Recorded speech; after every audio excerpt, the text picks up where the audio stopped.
It's the Mile High Monsters. Once again, welcome back, Broncos country. We love you. We miss you. We're so happy to see you. Already got Cody, David in the comments. And David, good to see your smiling face. Special guest tonight, Brandon KRISZTAL with the inside scoop. What really went down and what did he glean from all that? Before we get going, though, let's do a quick shout out to our sponsor, shall we? Yes. Big shout out. You see the new logo in the top right hand corner, guys. Prize Picks is now producing everything associated with David Talks Broncos. So, guys, yeah, come on. Use the code HMA. We'll reveal some picks that I got later today with Jokic. But play $5, get 50 instantly. Use the code HMA. Links in the description. But they're a wonderful partner. Year-long partnership, Mike, and hopefully it will go much farther. So, thanks for the layup, man. I man. That's it's. I'm so damn proud of you, David. You know, you're such. The tears are flowing. It's great to have you. Become a national kind of icon, really, and at least in Broncos country. It's shocking. To be honest with you, but I love you. You're like my little brother, and with that smile and personality, everybody appreciates you. And thank you. Welcome back, BK 808. My original monster, T Fishes, is in the house as well, guys. We got Brandon KRISZTAL is coming on here. He's got to get his kid off of the bus and get his little studio set up. So he'll be joining us. David, first of all, I know you've been talking a lot of the draft on Horsepower Hour and on your show and stuff like that. You heard what they said again. They're repeating we like the room, wide receivers. We like the room, running backs. I'm going to ask BK this question. Which one of those two statements is more smokescreen, the wide receiver or the running back? Because I think they're both smokescreen, but which one is more crap than the other? I pray to God it's their line about the running backs, please. if we just bring back the same room that we had last year, granted better than 2024, right? Yeah. But man, I'm gonna lose my mind. It's not last year's running back class at the top. That's fine. Whatever. There's still some guys in this draft that you can get that are a heck of a lot better than Tyler Bidet and Jaleel McLaughlin.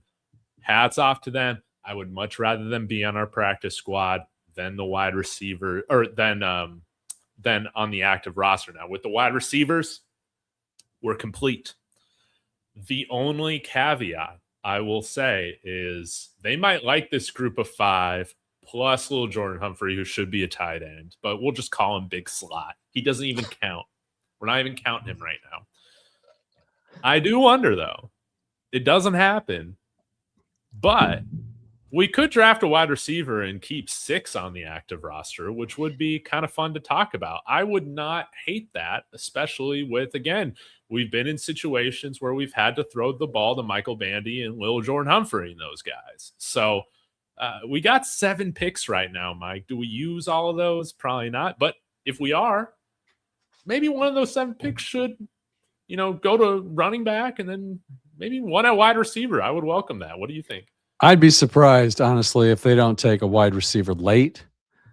I don't know what they're going to do early. I keep going back and forth. Do they do the Carmelini Christmas wish list and finally, get a big running back to back up J.K. Dobbins, or do they, surprise us with defensive line, possibly linebacker at that spot?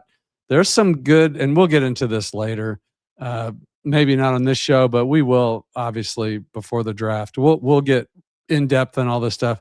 But there's actually some 4th round intriguing running backs and players out there too that now that I've had the time to start diving into some of that stuff. So I'm pretty excited to talk about it with you, to be honest with you. Well, let's get into it a little bit, man. Who are some of these running backs that's tickling your fancy? Man, I don't have my notes for that because we got BK coming on and I canceled that show. That was literally going to be that the whole show. I had my 5. I had the Nebraska kid, Emmett, Pierce. I got is it Kwan? Geez, now I'm making an ass out of myself. It's right on my desk, and this is not my desk. So I actually went and wrote them down and actually did research, which I hate to do, and went and watched film. And I was like, hey, maybe it's not so bad if we don't go early running back and we grab some of these guys later. There's some good fits. What do you got? Because I know I'm going to remember you're going to jar my memory and I'm going to remember the names. Yeah, well, there were a couple guys that I brought up on Horsepower Hour that, I mean, they would be fun for like of course, I think they add talent to this room, but also they're just like meme guys as well. So you have, oh gosh, you got Terrian Stewart from Virginia Tech. This guy is 5'5" and 7/8 inches. Super short, but he's kind of chubby. It's shorter than Deuce Vaughn. I know. And he looks like if CJ Anderson got put in Darren Sproles' body. You know what I'm saying? Okay. And this guy can move. Now, I think he ran like a 4.6 or something like that. It doesn't matter. Okay. His long speed, it's not going to make a difference in the NFL. But the guy has a good feel for the position. I think he's got good vision. He can make guys miss in between the tackles. Again, CJ Anderson, I mean, he went undrafted, but he had a good feel for the position. He could make guys miss. Every now and then he would make some long run after making like a couple guys miss somehow that we'd all be surprised about. Like, remember when he won us that game in 2015 against New England in overtime? I do. And that was on an outside run. Yeah. CJ Anderson taking a pitch to the house. Don't underestimate CJ Anderson, dude. That guy was a good running back. That's what I'm saying. This guy, he's probably going to go like late day 3, undrafted. But if we bring him in, man, I'm going to be pumped. Who was the one you were he's talking? So small, the defenders won't be able to see him behind like our offensive line. Who was the running back you were talking about that had like 800 carries with 2 fumbles and all these catches but 1 drop? Who was that? Does that ring a bell? Coleman. I think that was Jonah Coleman. Was it Coleman? Yes. I'm feeling like he's going to fall into range. Yes. Lately. Like he's going to be there. People don't like that he didn't test. People don't like that. I don't care that he didn't test. Yeah. Yeah. He's got 3 years of like starting experience to go off of. And Mike, I'm glad I'm able to say this say this on the show with you. This is my hot take. And I know the chat is going to rip me to shreds on this one, but I don't care. The way that I was convinced about Bo Nix being the right fit at quarterback for this team is how I feel about Jonah Coleman on this team. It's not like mine, of course, which are banger after banger after banger after certified banger. I don't miss. I mean, you just you can't help but come out with the banger, the hot take. So you're feeling it. Jonah Coleman's the guy. Okay, yes, it's like he doesn't have 4.3 speed. He doesn't need it. Oh, the guy's good at pass protecting. He's good at running the ball. He's good at holding on to the ball. He's good at catching the ball. He's good at rushing. Okay, maybe he's not elite. It doesn't matter, man. I think he's going to be a guy that's real good. But yeah, here come the haters. Let me know in the chat. Are you on my side, guys? Are you on my side? Are you team Jonah Coleman or are you team don't know ball? Let's get caught up. BK's the man. Keep up great work, Mike. I'm going to star that one forever. David, evening, David. Good to see you. What, another BK? I don't know what that means. We're waiting. What happened to T Fishes? David told me to be here, but I was already here. Don't let David boss you around, T Fishes. You're an official monster now. Yes. Literally my only super chat. I owe you, and I owe you your monster, which I will design, and you'll have your own monster logo. Shout out to astronauts getting ready to launch our way back to the moon. God bless and Godspeed. Amen to that, Martin. So, David Youngkin, so Rogers crap. Did you see that? And Kliss fell for it. Did he really? Oh my God. Kliss was like, I've checked with my sources. Yeah, you get old enough, you start like, you reach that age where you just don't immediately know. Dak comes in, upgrade that room, will improve this offense, help Bo long term. That's right. That's our man, Dak. That's right. Get himself a new microphone, apparently. V1, first pick running back or tight end. Actually, it depends on who falls there, V1. It could be either one. I'd be happy with Stowers there if he makes it to that 62 to take him in a second. Coleman. Oh my God. But the way I feel like it's going right now, Mike, again, we'll ask BK what he thinks. But I think all this stuff is smokescreen, man. You're going linebacker at 62. Anthony Hill Jr. That's my hope. Is he going to make it to 62? I don't know. Some people seem to think so. I guess it's a 50-50 shot. He either does or he doesn't. Anything can happen. Matt says any chance they could trade back into the first round. And if they did, who do you think they would target? It would be someone like a tight end or a linebacker at that point. Maybe a defensive lineman that falls a little bit farther. It's hard to say. I'd hate to see him give up draft capital in the first for that, but it's possible. David, what do you think? Yeah, I would say you're probably only moving up because there's not like a late round tight end, right, that you would move up into the first 4. Yeah. The first running back will go in the top 15 picks. So it's got to be a defensive lineman, right? I don't really love the idea of probably sending future draft capital up to like draft a first round linebacker. No. You know, we're not going to repeat the whole. Well, Alfonso Browns. Trade, that didn't even get us. That didn't even get us a first round pick in that draft. It was next year's first got us a second rounder.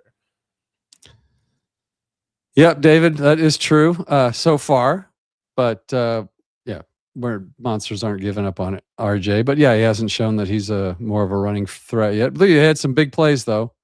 Dak be down for one of the 2 running backs, Penn State, Katron Allen, Nicholas Singleton. I know some people are down on Nick Singleton. I'm not one of those. Katron was the one I was thinking of. I don't know if I said K1, but Katron Allen would be a good pick. And I think he would be one of those ones that would be available for us later in the rounds. Yes, please. Yeah, I would love that. And then another guy, you know, I haven't talked too much about him on the show, but I think Cecil and Dover are talking about him today.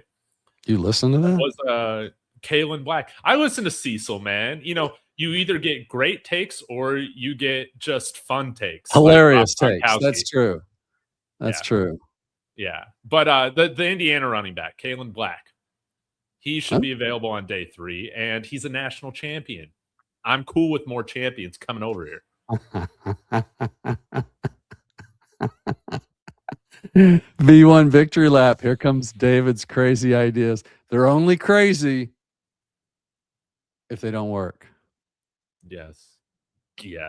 Gotta do it. That's right. Smash that like button. Like and subscribe to both channels. All those links are in the description, guys.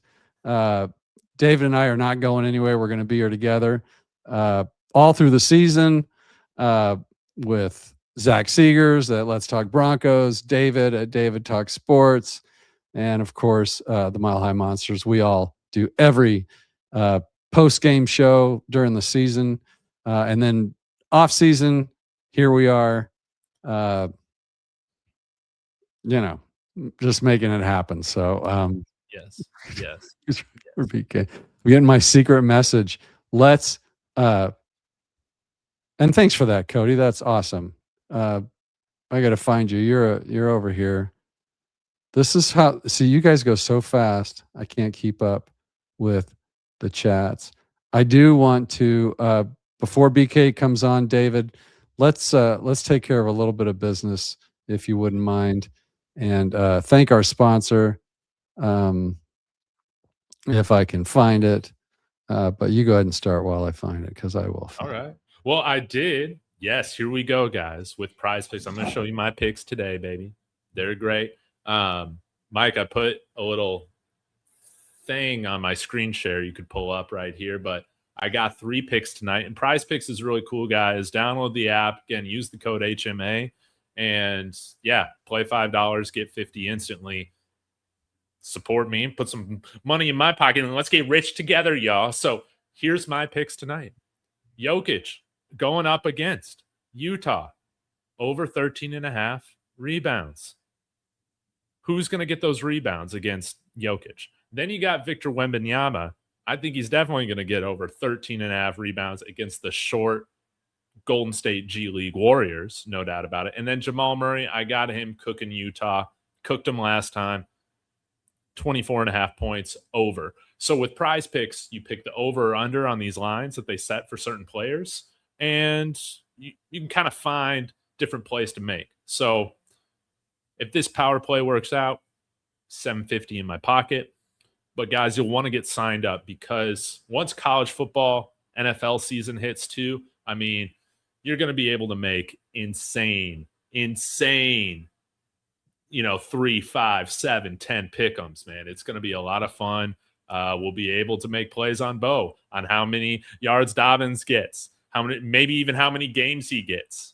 We'll have to see. But guys, they're a wonderful sponsor of the show. Again, use that link in the description, and you're going to get some more of my Prize Picks, more so every day now. So get on there. We can all share the love and the wealth together. But yeah, mainly going basketball right now. Maybe I'll dabble in some NHL here later on this week. Maybe the Avs. We'll see. I'm trying to come around to the Avs. It's cool. But Mike, thank you. Prize Picks, thank you very much. We love you. We love you. And also, I would say that you better study up on your abs before you start betting on your abs. Because those bets right now. Yeah, of course they're winning. They're always winning. Get some more comments before we get BK. We've got Big E always comes in with the hot comments. Johnson reminds me of Emmitt Smith. Great vision. Damn it. Just didn't have the big, long Emmitt Smith. Just did not have the long breakaway speed. But he was great at everything. You know what? Emmitt Smith had that speed when he was younger, but he gained half of those yards that he gained later in his career when he didn't have that speed. And nobody ever really accused Terrell Davis of being the fastest guy on the field, but he sure made do. Vision, a feel for the game, not taking arm tackles, all that stuff adds up. And maybe this could be, a guy for us. You never know. Strokes 2.0. And then he goes Strokes again. I don't know. Stokes? I don't. Yeah, we know what you meant, Jonah Coleman. T Fishes. Yes. Is there a world where we just get a running back post? Yes, there is. There is definitely a world, and I'd be surprised if we don't do both. Camp body. After the draft too, because there's going to be releases. And, speaking of releases, let's release this show and really get it going and bring in our main guy, BK, Guerillasports, covering the Broncos for, at least 15 years now. BK, how is Phoenix? What was your initial impressions of the owner meeting this year? Anything different, anything surprising to you? Welcome to the show, buddy. Hey, thanks for having me. I guess we should clear up. This was my 20th full season covering the team, with my math right. Why do every time I make a mistake when you come on, like get a Google page or something so I can look this stuff up. Okay, so it's 20 years. Yeah. I'm sorry, you're a Jayhawk. I underestimated you. I shouldn't have done that. Hey, the big news today. Bill Self just announced he's ready to win a championship, sticking around. So that's exciting.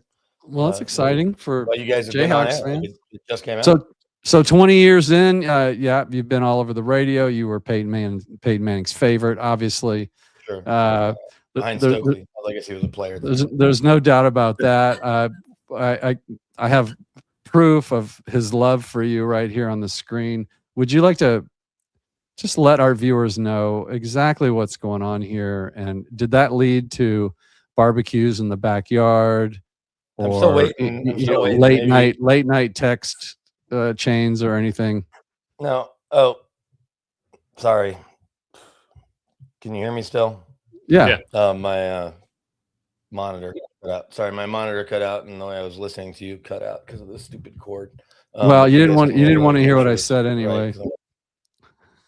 No, I got it all. I'm saying I'm just going to switch to the computer speakers. So what's the deal with this picture? I've needed an explanation on what happened here. Okay.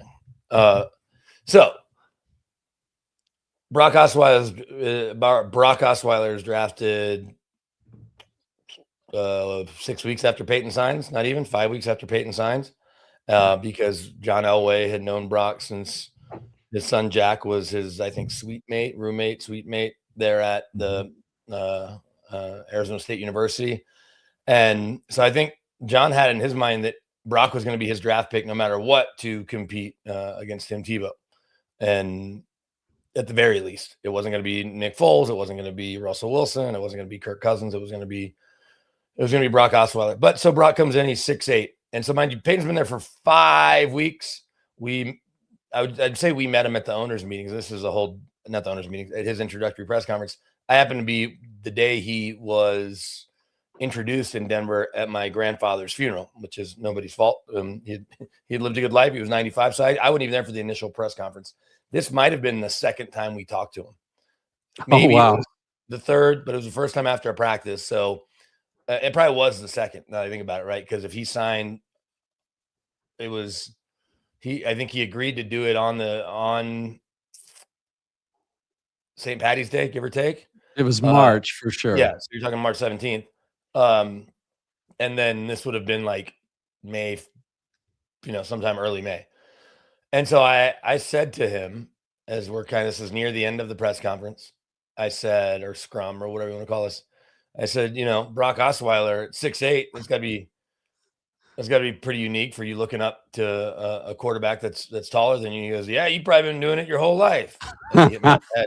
And to this day, because like George Costanza with the shrimp revenge story, the ocean called and they want their shrimp back at the jerk store. The jerk store retort. We're now 20, well, not 20 years. Someone was 2011. 2012. So 13 years of me regretting, because Eli Manning had done SNL pretty recently. And he had done that Little Brothers Club or whatever it was about wanting to, beat up and prank their big brothers. And I should be like, hey man, I'm going to join Eli's Little Brothers Club. So watch out, and again, not the best retort, but one that I still wish I would have fired off at that time. So that's where that picture, that was the long story to where that came from or what that was. Now, my co-host is David from David Talks Broncos. I don't believe you two have met. No. David, one of the larger, actually, YouTube producers in Broncos country. So kind of a big deal. But BK, you're here. We need your expertise. Okay. We need you to read through all the smoke. Okay. You were down in Phoenix. I can actually prove this. There you are. You're sitting there right there with Sean Payton. You got Patrick Smythe is like side eyeing you, keeping his eye on you. Phone right there, I think. Yeah. Patrick very rarely has issues with me, and when he does, they get resolved pretty quickly. So Yeah. The So, question I coach have a for kid in you, baseball, so do you tend to ask more questions, or do you just sit there and let everybody else ask them and then soak it in? How do you play those? How do you balance the good graces with Patrick Smythe and that crew, but still be able to keep your your reporter instincts and where you need to ask the questions that might make them a little uncomfortable? How do you balance all that? And how did that particular one go this year, especially with Sean at the table? So it went pretty smoothly, and Sean can kind of take or leave the owners' meetings, especially because of the time of the year that they fall in. But as you can kind of see, and it came up throughout the couple of days that we were there, with both what George Payton said and then kind of Sean reiterating, when your team's really good and you're that close to getting to the Super Bowl, the offseason, I don't say it's not important, and pro days aren't important. They're getting into the bulk of their draft meetings this morning at 7:30. They started, and they probably just wrapped up, or there's maybe still going. But they take over the big team room, and that's where they are for the next 3 weeks leading up to the draft, or 3.5 weeks, whatever that's for. I'm not good at math. So 3 weeks from tomorrow, is that right? The 20, is the math right on that? Is that 3 weeks? Yes, it is. It'll be Thursday, 3 weeks from okay. So for the tomorrow. next 3 weeks, that room becomes their war room as opposed to it just being the team meeting room. But we know they don't have that first round pick because that's Jalen Waddle. I know for a fact they will not be putting up Jalen Waddle highlights as they did with Russell Wilson highlights in the first round. I was able to get that confirmed, if you will. I don't need to report it. But I'm sharing it here for the first time. Look at us, premiering news, breaking news. That was going to happen. But in this setting, so I'll take you guys behind the curtain a little of what the owners meeting, league meeting is. And some years there's really big league business. There are stadiums to talk about. There are ownership changes that either are in the works, need to be approved, or we know that Seahawks are now up for sale, and we heard that reported the week of the Super Bowl. But I don't think they're close to having a buyer, at least I identified publicly. I would have to think Jeff Bezos may throw his hat in the ring if he hasn't already. I haven't really seen any names, but he kicked the tires on the Broncos. He obviously does most of his business in Seattle and DC.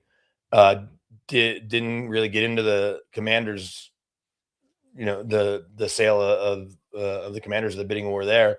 And so Seahawks make a lot of sense. It's his hometown and his hometown team, and they're the defending Super Bowl champs. So why would you want to jump in there? And no one can outbid Jeff Bezos other than, I guess, Elon Musk.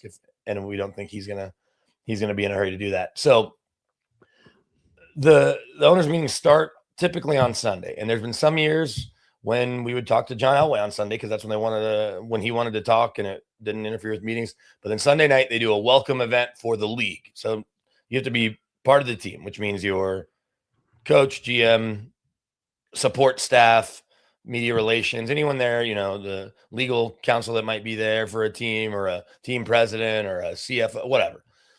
They go to this thing, and they'll have a speaker or two. The whole theme this year was kind of about artificial intelligence, and Roger Goodell talked about that. But so that's Sunday night, and then teams kind of scatter. They'll go do dinners as collectives or whatever. I know the Broncos did that at least. Some guys will pair off, maybe coaches that work together, GMs that work together, vice versa.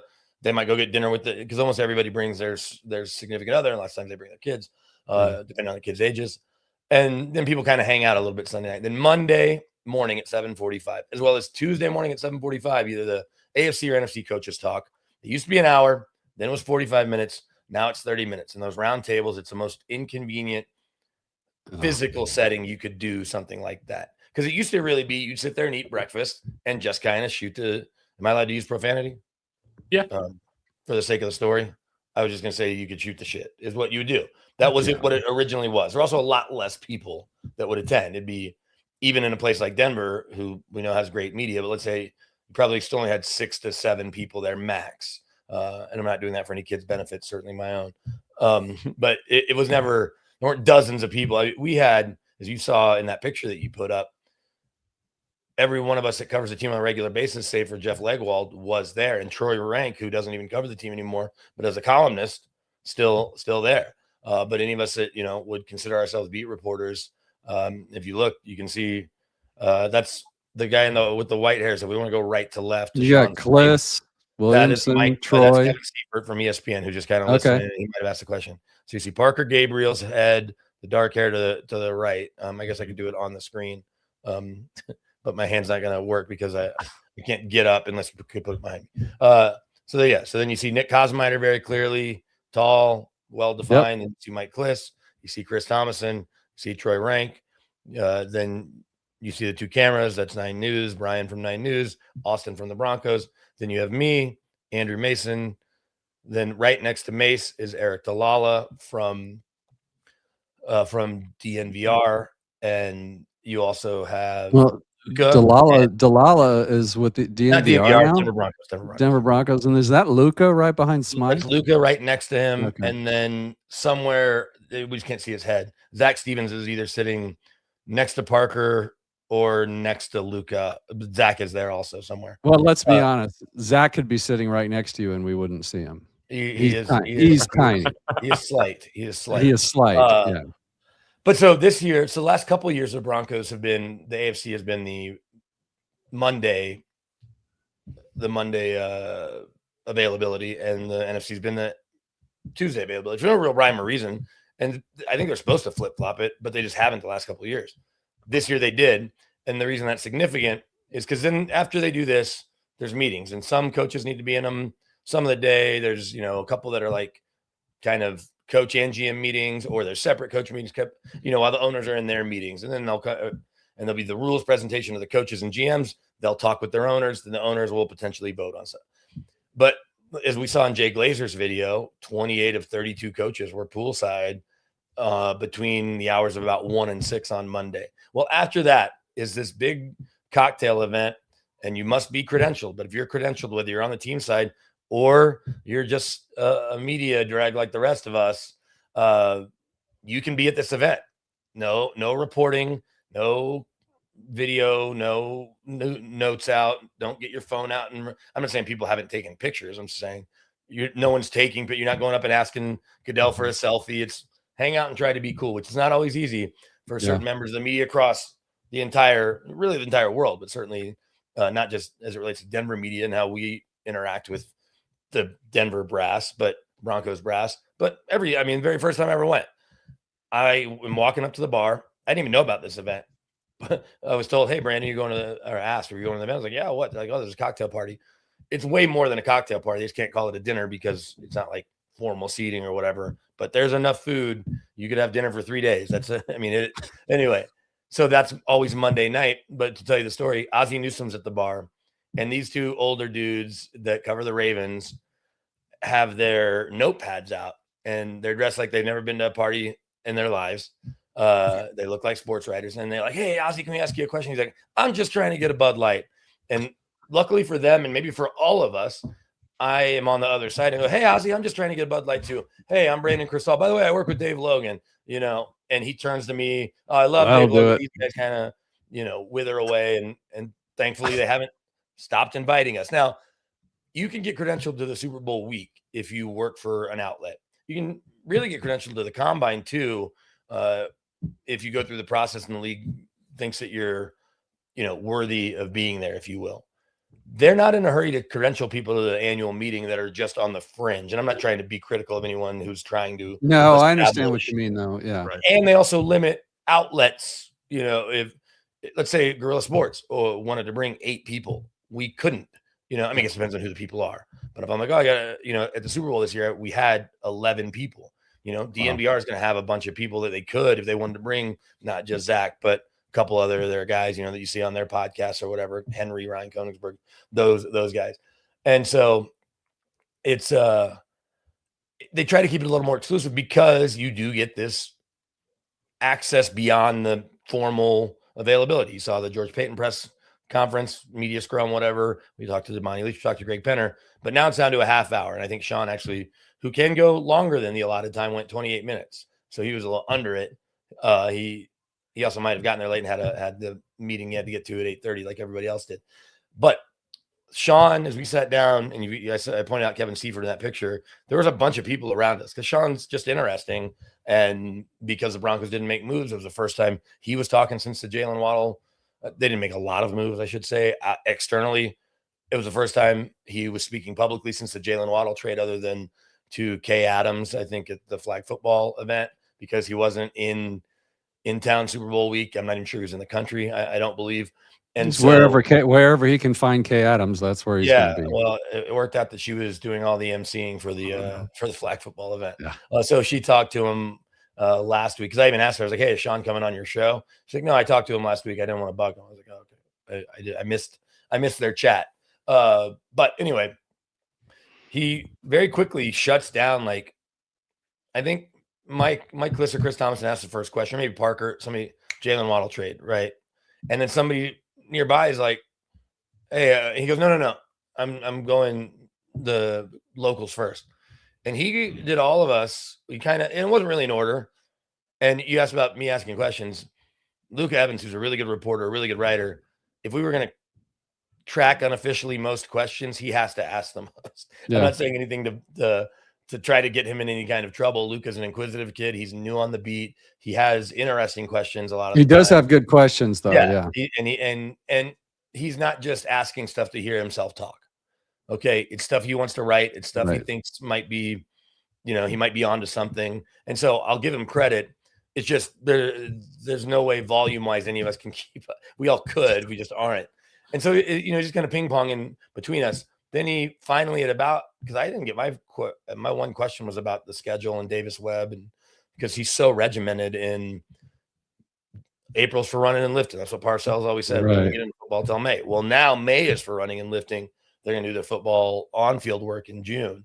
And so, and I guess off-field classroom work as well, at least, as a group. Is Bo Nix going to be in there with Davis going through the playbook and Davis's new interpretation, and Logan Kilgore, the now promoted quarterbacks coach? Maybe, but it won't be all the quarterbacks, all the whiteouts in their room. They're not going to be doing too much of that, even in May, I don't think.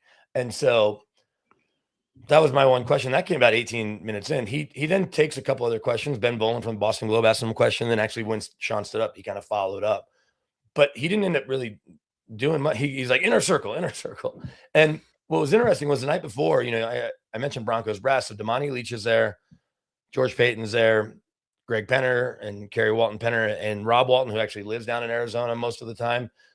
He and his wife are there. And a couple other Broncos upper management, plus the two top PR people. You mentioned Patrick Smythe and Eric Schubert are there. And then all those same people you saw at the table. And that cocktail party is designed to have us just try to interact as human beings.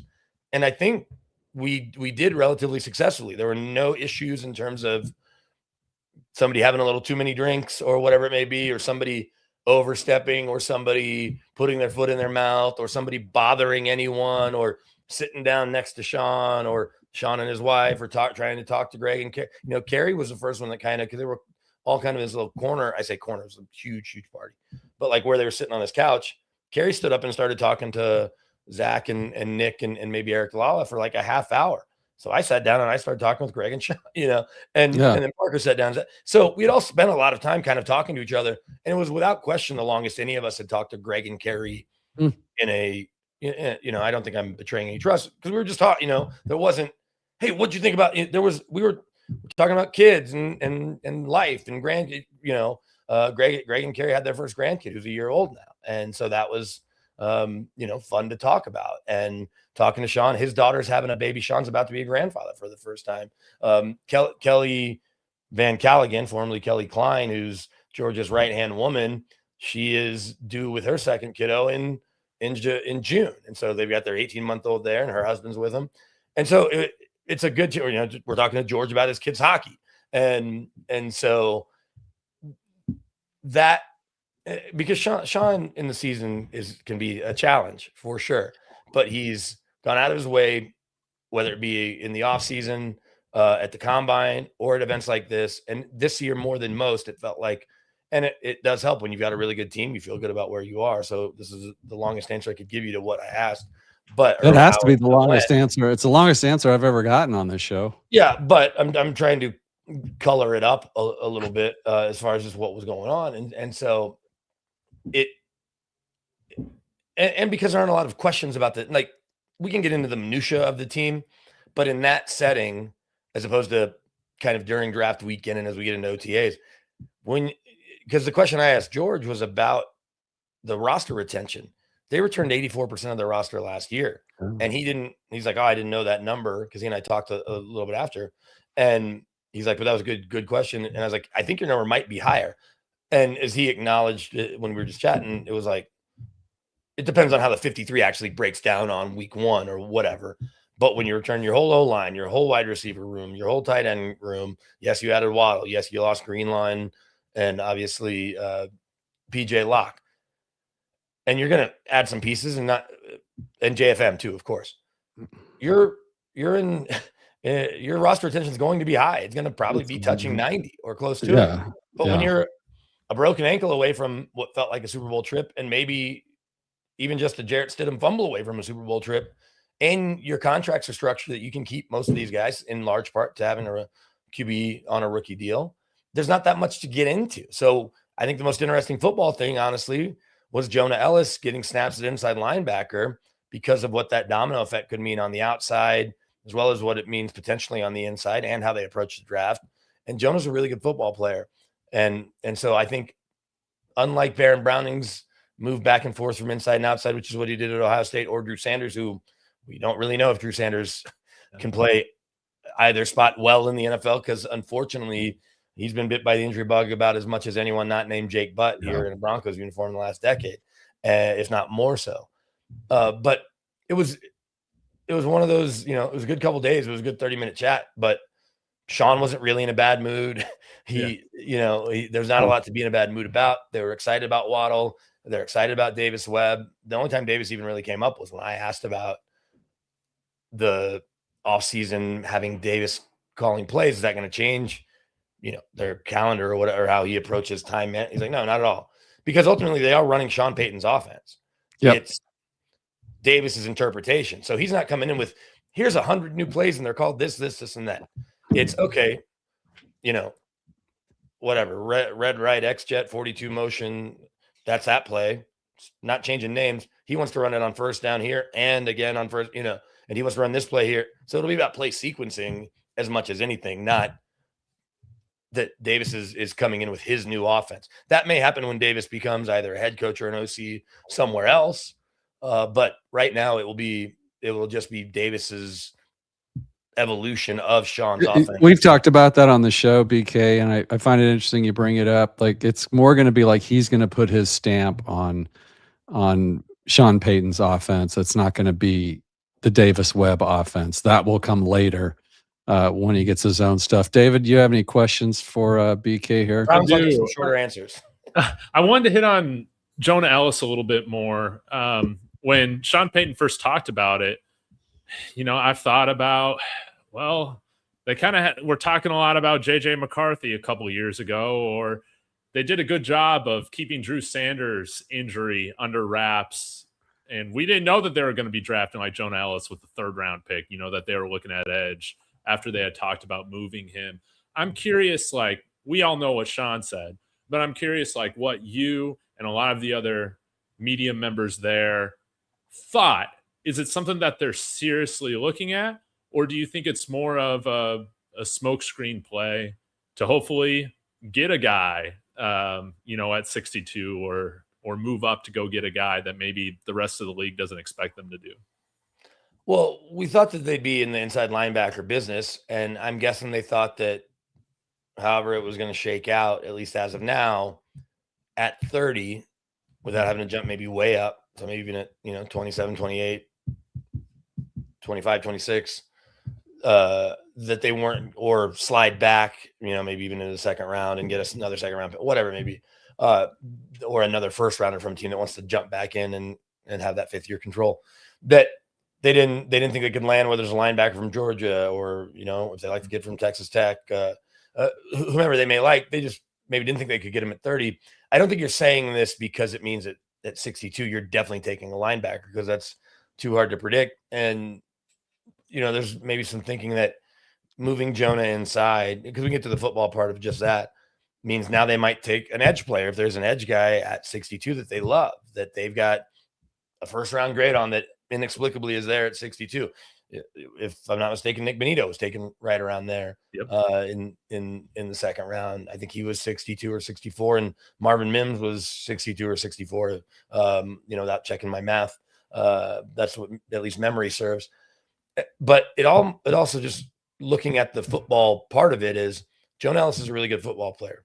They're currently paying Jonathan Cooper $15 million a year, and they're paying Nick Benito $28 million a year. I think does that sound right? And there's also a scenario where Nick may need a raise as the market continues to shoot up if he continues to be a defensive player of the year candidate.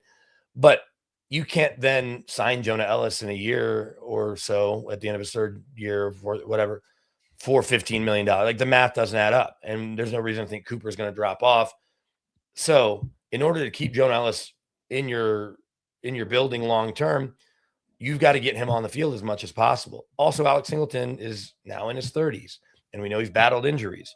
He was healthier than he's been the last couple of years, save for getting testicular cancer. But the physical, football injuries that he sustained, certainly the torn ACL a couple of years ago, he's not going to play forever. You like Justin Sternad. I don't think Justin he's now got that job locked up for 5 more years. It doesn't feel like, and I could be totally wrong, but maybe Justin does turn into, say, a Todd Davis or a Brandon Marshall, who was kind of backing up, third linebacker. And then, you know what? Now they're in there for 4 or 5 years. And Brandon Marshall was able to kind of turn it into even, I mean, obviously we saw it. Danny Trevathan did, but I guess he did that after his rookie deal. But I think it's just to create some depth and to get Jonah on the field. But then the other part of it is it also gets Q Robinson on the field every single Sunday. And you got to like the play he made in the AFC Championship game early on Drake May. You know what a great special teamer he is. Dondre Tillman, clearly their best ball hawk on defense at times. So I think that it just kind of helps that rotation. And then I said this in the report that I did when I was wrapping up. And so you had to stay till the end of it if you're checking out the stuff we did on Guerillasports. And I said it on Channel 2 this morning because I was on Fox 31 yesterday morning. And I think I actually said it in fact, I know I did it. Said on Fox 31 yesterday too, is doing the math with Von Miller saying every chance he could get, he wants to come back to Denver. And then him telling Sean Payton in person to his face at the combine, he wants to be a Denver Bronco. They did not make this move because of that. I don't think it will be a great story if it ends up coming out and we find out, we really want to get Von back and we want to give Jonah more snaps and we want to make it all work. I kept saying the only way Von comes back is either because of a significant injury to likely those first 2 guys that are getting paid the most, specifically Benito, or although they can't do the exact same thing, or even Jonah Ellis or Q Robinson, Dondre has a season-ending injury in the spring and the summer, or you trade Jonah Ellis, who does have, I think, good trade value, because you hear people say, whether it's Zach Allen, whomever it may be, that he just needs to play more. I think Malcolm Roach stopped himself that he's like, there's people that say he's a starter on 31 other teams, first down, second down, third down. He's out there playing even more snaps. So he's got trade value. I think he and Riley Moss are realistically your best trade pieces right now in terms of what you'd be willing to give up to get real draft capital back.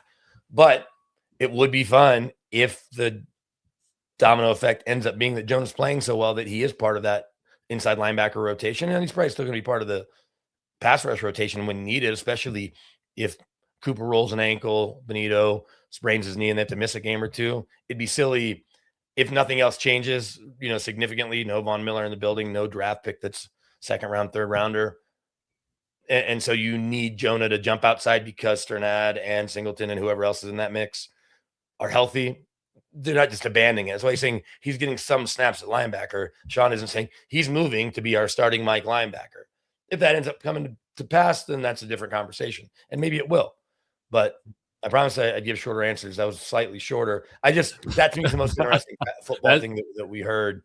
And that's at least how I look at it, kind of from a 360 view. I haven't done any reporting beyond, or any digging rather.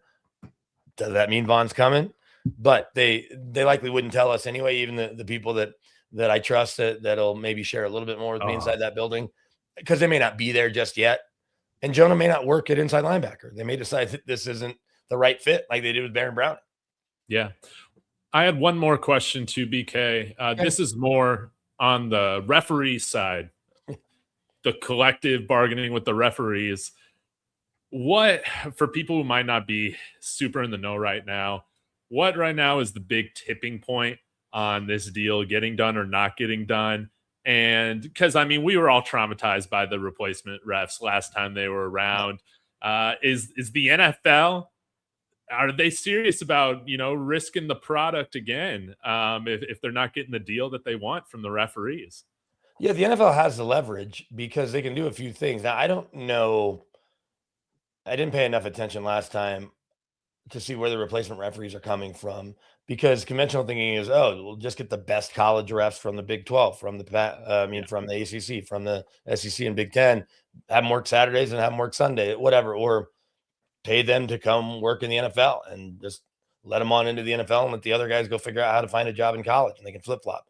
That's just not how it goes, because some of those guys are either going to stay in college forever or they want to get, it's sort of like replacement players that don't want to cross that picket line. And so, yeah, it was a bit of a disaster, which is why they came to a deal last time. Being able to use replay to get everything right all the time, it'll make for slow games, but it'll get most things right.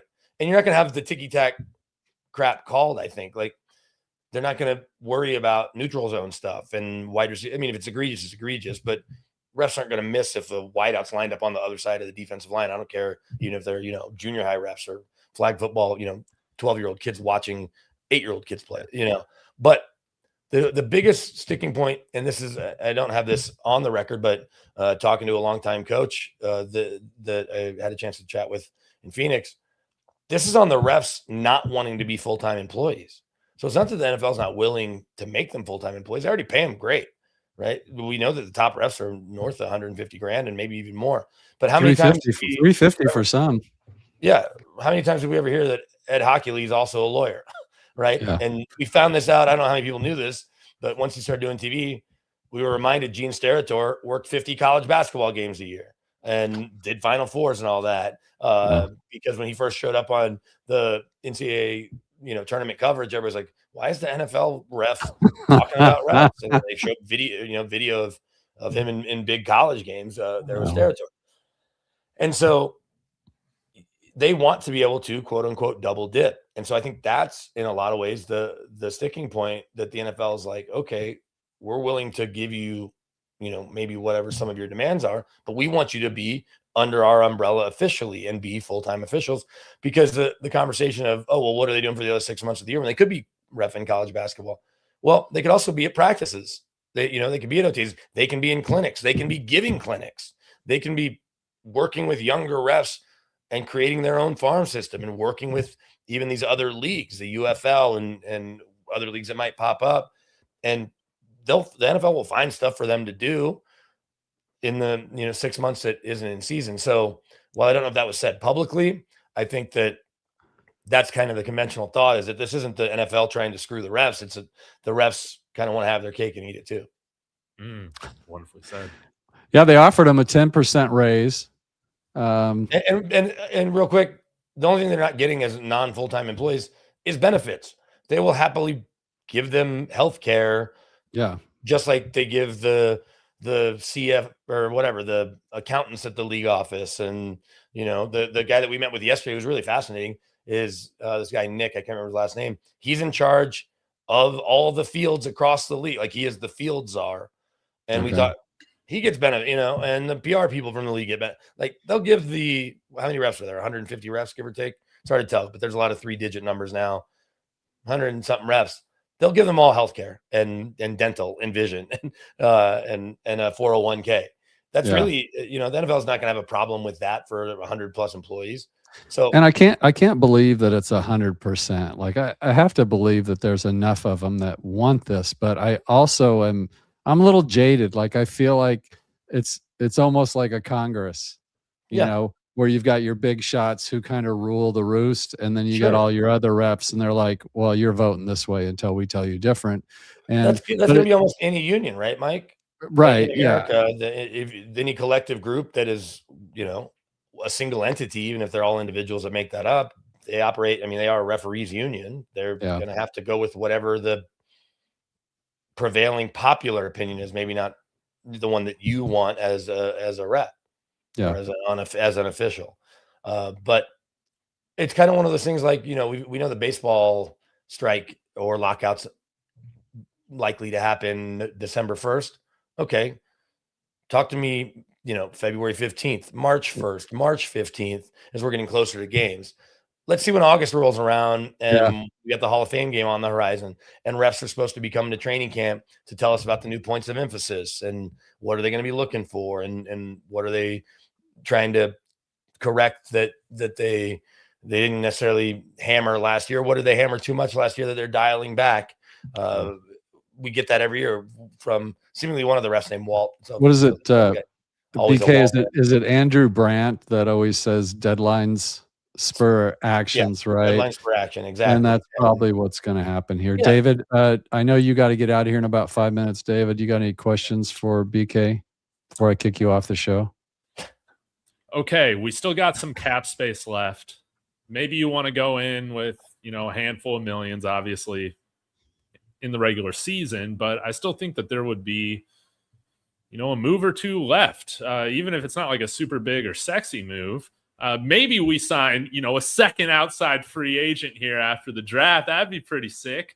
Got any idea if there are any moves left? I know you mentioned Von Miller, but it's always frustrated me that Calais Campbell has never played for the Broncos. He could finish his career off here, but are there any other rumblings or position groups that that they'd like to bring in post-draft a free agent to help the positions?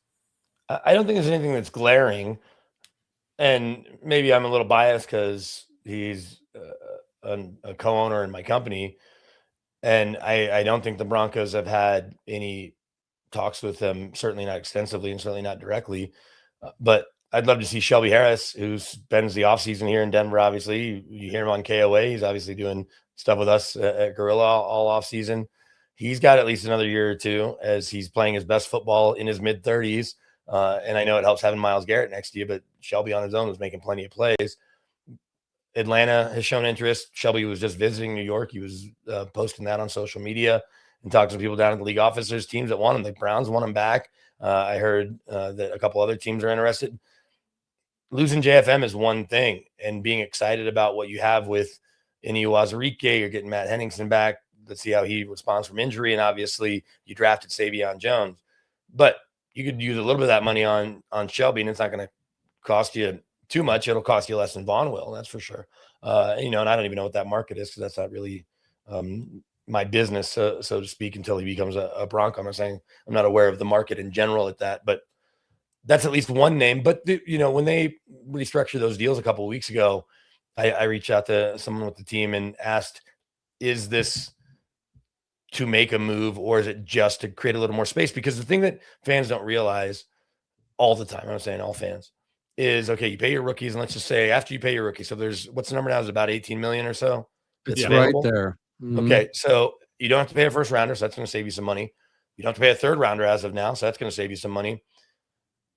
And by the way, if I get to predict anything come draft weekend, it's that the fourth and one of the other picks is going to become a third rounder. It just feels like a George Payton special is coming, and that's why they make that move with Waddle to go from 19 spots up to now a much more valuable fourth rounder. So let's say, okay, so if rookies cost you between 8 and 10 million, that leaves 8 and 10 million. Let's say they do nothing else, no restructures, don't sign anyone, don't sign Von Miller, Shelby Harris, anyone that's out there, Calais Campbell, and a J.K. Dobbins type, get through the offseason, no issues, get through training camp, no issues. And they don't spend another dime the rest of the year, and whatever extensions are extensions. But their salary cap remains at 10 million of available cash. Mm-hmm. Next year, they get to just take that 10 million with them. And so if the salary cap next year, what is it now, 230? Is it that high or is it higher? 243, whatever it is. It went up and then it was adjusted. I don't know where it landed. Okay. But it's definitely it'll go up next year too. So let's say right now it's $230 million. Next year it's going to be $242 million. Well, the Broncos would go into it essentially with $252 million of available cap space, if everybody's starting at zero by carrying the 10 million over, which is where teams like Las Vegas and Tennessee are 100 million or more, give or take, in available cap space because of the way their contracts are structured, the way they didn't spend money, versus say the Dolphins, who are the complete opposite, who are just eating all that dead money. And Right. so they're going to be so far behind the 8 ball in the next year and or two because of Tua specifically.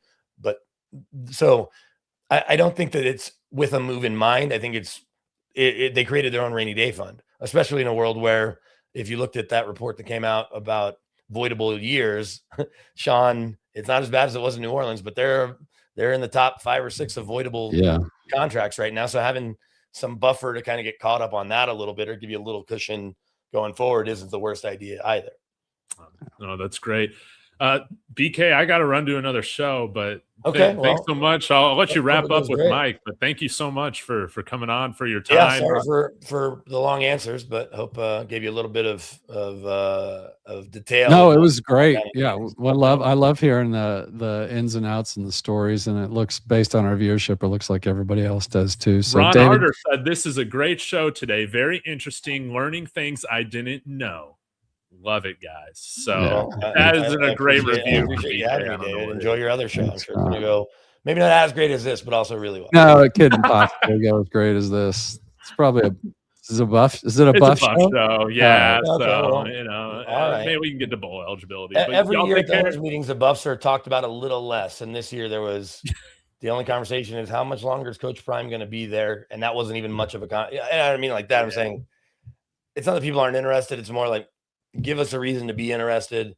And or if this is his last year in Boulder, okay, it was a fun few years. Who's going to be the net? It's kind of the what have you done for me lately world we live in. But when Indiana can win a national championship, whether you go to CU or like CU or Nebraska, or Mike, or my Kansas Jayhawks, there's no reason to think anyone, if they can get the right coach and spend the money the right way and get the right money, that you can also win a national championship. All right, BK, can you hang out just a little bit longer? All right, we'll see you later, David. Well done as always. Love you, brother. Get out. Go away. All right, BK, I got a question for you. Is there any free agents that you'd like Denver to get? I get the frenzy talk, but adding Lloyd and Algier would have been nuts. I thought Algier would have been a good pickup, affordable, and maybe even okay to have he and J.K. Dobbins in the backfield with RJ. Were there any moves that you kind of in the back of your mind thought, oh, it'd be kind of cool if they went after Cam Jordan or, whoever that just might make sense now? Yeah, and Cam may still make sense. I mean, he's still not the same player JFM is, right? Because Cam's still out there, if I'm not mistaken. Yes. And Cam may cost less than Vaughn, as silly as that is. It's going to be in the same world, but Vaughn may want 6 to 8 still, and Cam might be cool with 4 plus a bunch of incentives. 4, it's. And Vaughn had 9 sacks last year, and Vaughn's Vaughn, so there's an explosiveness. Cam racked up a bunch of really good numbers, and his sacks probably aren't that far behind Vaughn's. In fact, I know they aren't, but they're not really the same player necessarily. Is there a move? I mean, I am selfish. I would love for Shelby Harris to be back on this team. Shelby Harris, and is he still training now? He was playing, right? So he works out every day at Lauren Landau's facility. He's ready to go. Yeah. He's going to play. Shelby has offers from teams on the table. So the thing is, though, BK, is like from my audience, when I've brought this up, because I agree with you, I got pushback because Broncos country, at least some of it did, felt that that he kind of came at Broncos country a little bit after he left, and maybe some sour grapes there. But I would tell him to go watch We're the Harrises, and they're all on YouTube. Because last year he said Jaden Daniels is better than Bo Nix. Okay, I mean 2 years ago. Well, he's not the only person that would say something like that. So I don't think that's in a vacuum. And he played against both of them 2 years ago. If you look, he does shows on KOA a lot in the offseason, so you can just hear him, and they obviously have their podcast. But when they would talk about the Broncos, is he the Broncos enthusiasts that say Chris Harris and Ryan Harris are? No. But he doesn't do their preseason games like Ryan does on TV. He's not going to be in the Ring of Fame like Chris will be, but he does still live here, and all his neighbors are Broncos fans, and the people that he interacts with are Broncos fans. And so I don't think he loves George Payton. George Payton changed his life literally with the deal that he got. And Sean did Sean coach him? No. Okay, so then he was in the Seattle trade for Russ. So that's right. So then I could coach him for a month without coaching him, or 2 months. I mean, that trade was made on March 8th. I'll never forget that because that was on my anniversary. But it's it's not, and he loves Vance. Everybody wants to play on Vance's defense. There's not anybody that doesn't want to play for Vance. JFM loves Vance. That I mentioned Vaughn being in Indy because he wants to be a GM and then running into Sean. Well, JFM was also there that same night on the Friday night of the combine because his money manager is in Indy and they were meeting. So then JFM also talking to Sean, and we already knew this because he told us this publicly, but he told a handful of us standing around that he wanted to be back in Denver. The reality was they weren't going to be able to pay him $22 million a year, whatever he's getting. He's too good of a player, and you can't pay everybody. No. But I don't know if there's a move. I mean, Calais Campbell's interesting only just because of his size and his veteran ability. Cam Jordan's interesting. Which one of those two had 10 sacks last year? Because one of them did. Calais? It had to be one of them. I think Calais had 10.5 sacks last year. Really? Yeah, it was either him or Cam Jordan. No, Cam had 10.5. So I'm saying it was Cam. Cam had 10.5 sacks last year. Yeah, I mean, the guy can still play at 30 whatever years old he is. And would that be for a JFM replacement, or would that be more of an edge? I mean, they're not built exactly the same. I mean, Cam. What's tricky is, we look 3-4-4-3, and you kind of get stuck on, okay, what is this guy in terms of what's their build, and Cam at 6'4", 290 is, I think, probably a little lighter than JFM. JFM's probably got to be closer to 3. I think they're about the same height. JFM, as I'm just you're talking right now, 10 or 12 pounds. Yeah, so. No, you know what? They're identical height and weight. Okay. JFM's listed at 6'4", 288, and Cam Jordan 6'4", 287. So I think it's because Cam played the bulk of his career in a 4-3 as one of the two. And I understand we're kind of getting, neither of us are defensive line coaches, and I work with plenty of people. And you honestly don't know if I'm a defensive line coach or not. You might be. And when I coached high school football a couple years ago, I was in charge of skill players on the outside and help with the quarterback a little bit. I don't want to pretend to know the difference as they're shifting fronts and whether it's really 3 guys down or 4 guys down. I mean, I can see when Malcolm Roach and DJ Jones are in there together with Zach Allen and JFM, that's 4 big guys, but then Cooper's next to him too, and all 5 of them are down. Okay. Is that a 4-3? If 3-4, it's even, it's odd.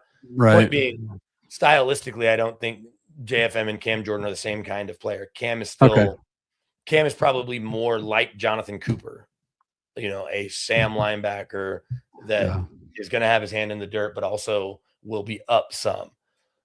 But that doesn't mean that Vance Joseph, who, look what he's done with Jonathan Cooper and Nick Benito, won't find use for Cam Jordan, especially on pass rush downs, because Cam Jordan will win those reps.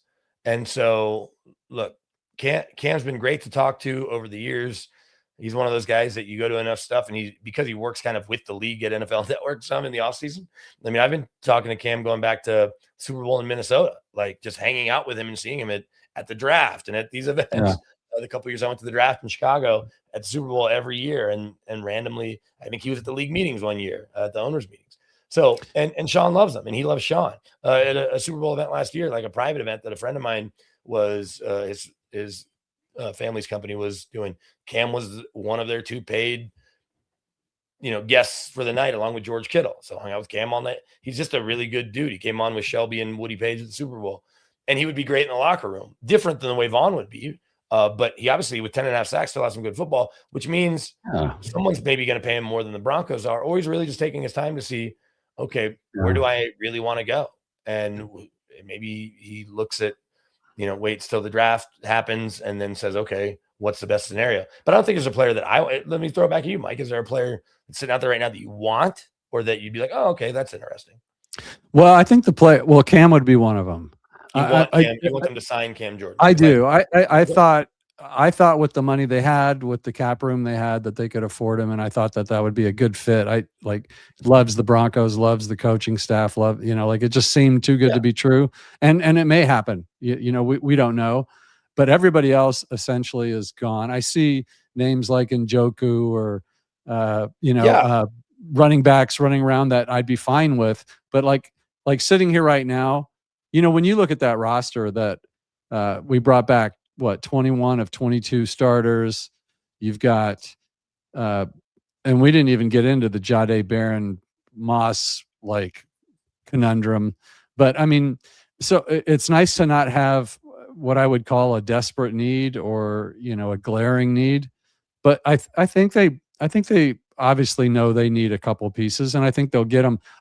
I'm perfectly comfortable with them waiting until after the draft and after the June 1st designation cuts or whatever, and maybe even waiting for the camp cuts and all that at this point. So no, I'm not pining for anybody anymore, BK, but yeah, I mean, Cam would be. I'd be super happy if I woke up and saw that we had signed him. That would make me happy. It feels like with these guys that are out there, their agents are talking to teams, and like I mentioned, because Shelby posted it. He was in New York visiting last week.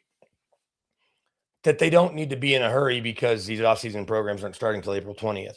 So, at least in most places.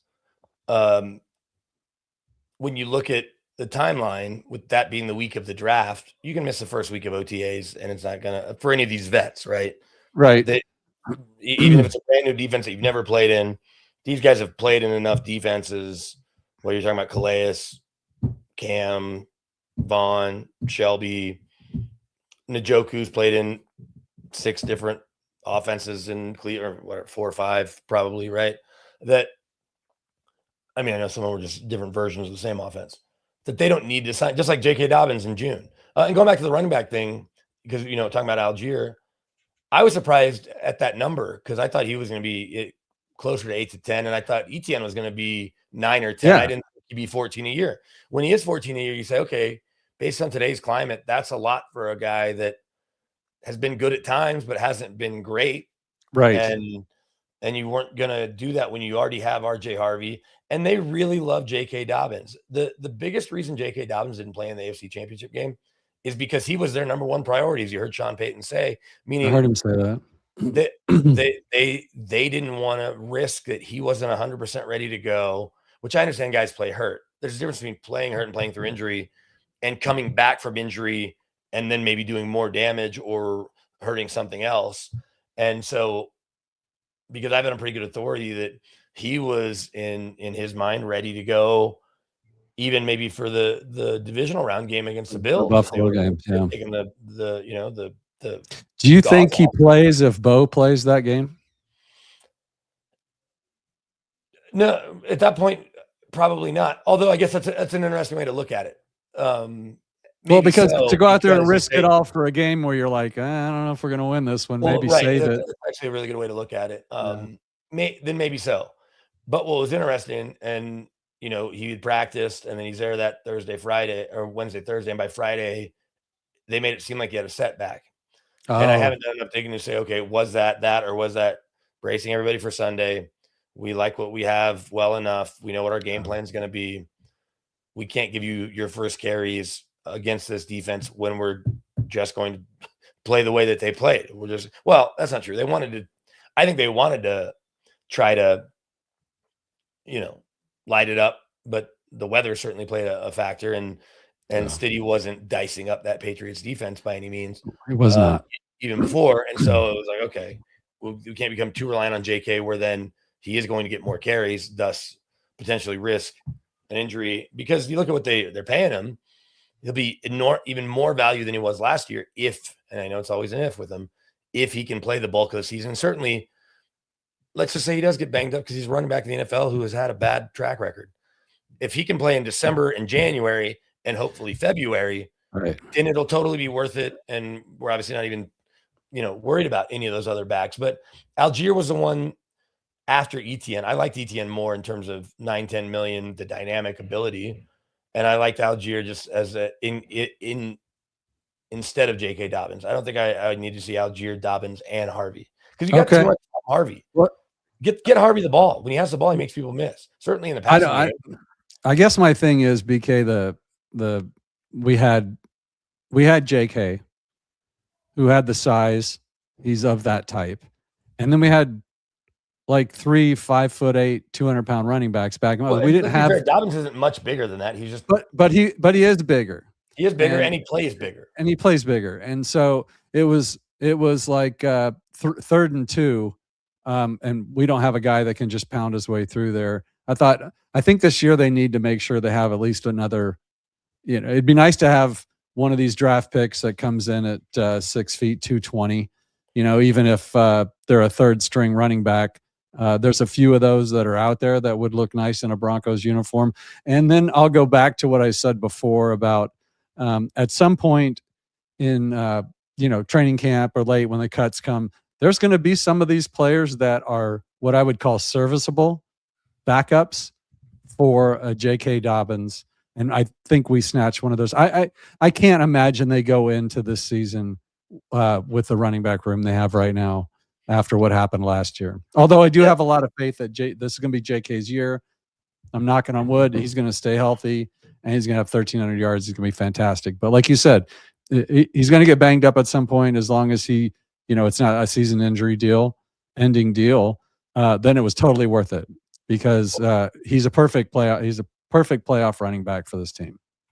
I haven't looked at it lately, but the Arkansas running back Mike Washington at 6'2", 223 fits that bill. Running a 4.3 40 at where our latest mock drafts are, and so I don't know if he's gonna be there when the Broncos would want to take him.